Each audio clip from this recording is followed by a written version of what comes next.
Don't ever let go of your dinars. If a bank says to you, well, I need to authenticate your dinars, we need to send them to the main branch and have them look it over. You tell them what is the address of the main branch. Don't lose sight of your dinar. Central bank, gold reserves grow by 45.1% year, that's a huge number. Like I said before, what do they know that we don't know?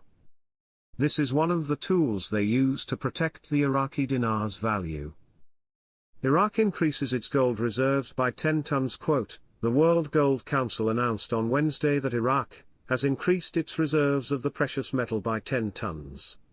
To reach 162.7 tons after it was 152.7 tons during the past month, which represents 13.6% of its other remaining reserves. My wealth management/redemption folks will be working this weekend. They do not know if they will be doing redemptions or not, but they will be working and they are prepared. The evaluation of the central bank's policy journey for 22 years they wanted to go do back from 2003 because inflation was so high, it exceeded 35%, now it's 3% or 5%, huge difference now. The stability Iraq has proven with their gold, foreign reserves, non-oil income, taxes and tariffs, electronic system, all of that is going to support the value of their new currency. Everything was based off just oil. It's not going to be that way anymore. The real effective exchange rate is going to be based off real analysis in real time, international standards rules just like Iraq has done in the past, long time ago. Government advisor, electronic payment enhances dinar stability, shrinks parallel market. Just this week, fantastic news is telling us they are winning the battle finally with breaking the parallel market. They are telling us they nearly broke the parallel market and, my contact told us, this had to happen, and if they could get the rate of the dollar of this parallel market down or very close to the official CBI rate, we would see the triggering of the official rate going even lower, and for us this means more value to the Iraqi dinar.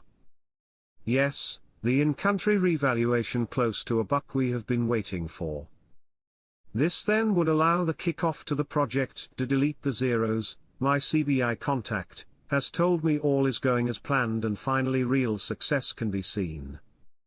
The central bank's policies result in a decrease in annual inflation, and the basis in 2024 inches television saying the United States of America is totally supervising all financial transactions.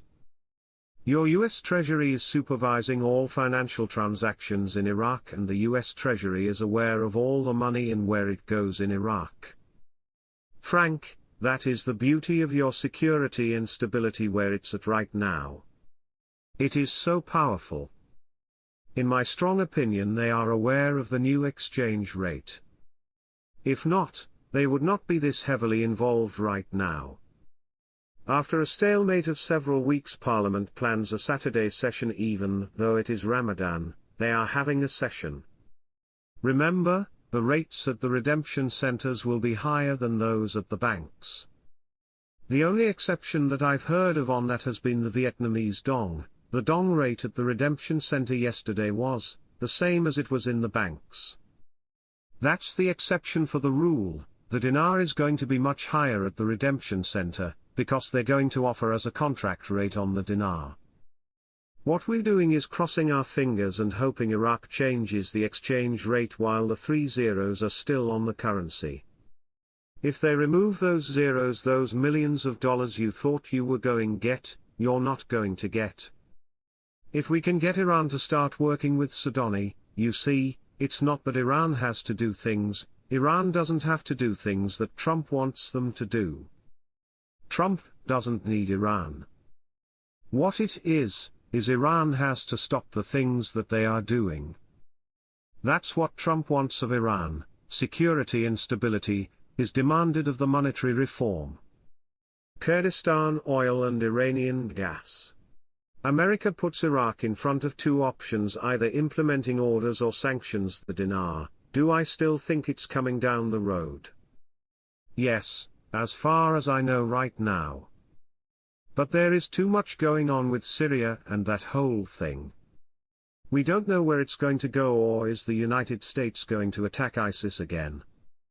Iran is being threatened by Israel and the United States.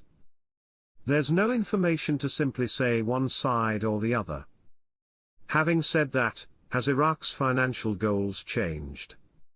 Has what they said they want to do with the Iraqi dinar changed? It's just how are they going to participate to be part of the global markets the best way they can? Question: assuming this digital dinar happens, will we need to turn in our currency and allow it to be converted to digital? If so, where will it be held? At some point, you may have to get a dinar-denominated account through some market maker or ECN. Then of course, you could watch the dinar rise or sell it when you want to cash out. But all of that is yet to be determined. No need to get ahead of ourselves. The Parliamentary Oil and Gas Committee revealed, on Friday, that there is a delay in the work of the Ukrainian company operating the Akaz gas field, suggesting that the Iraqi government may issue a final warning to withdraw work from it. The committee's spokesman, Ali Shaddad, said in a statement to Shafaq news agency, the Akaz field is considered one of the most important gas fields in Iraq, due to its high efficiency and the purity of its gas, in addition to its large production capacity estimated at 5 million cubic meters. He explained that the field had been transferred to a Turkish company after the fall of the previous regime, but it withdrew after ISIS entered and the contract with it was cancelled. Shaddad added, the Ministry of Oil contracted with a Ukrainian company to operate the field in 2024, amid external pressures, noting that the company's evaluation was good and that it provided a financial guarantee worth $50 million in the event of non-operation, and it also shares in operating the field with the North Oil and Basra companies.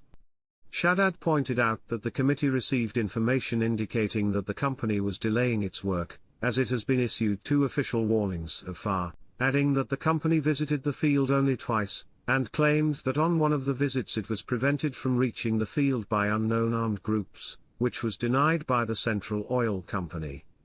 He continued, the Ministry of Oil will issue a final warning to the Ukrainian company, with the possibility of withdrawing the contract from it if the situation continues as it is, noting that the committee hosted the Minister of Oil on the basis of the company's ownership, especially after the spread of information on social media sites linking it to the owner of a barbershop and questioning its financial capabilities.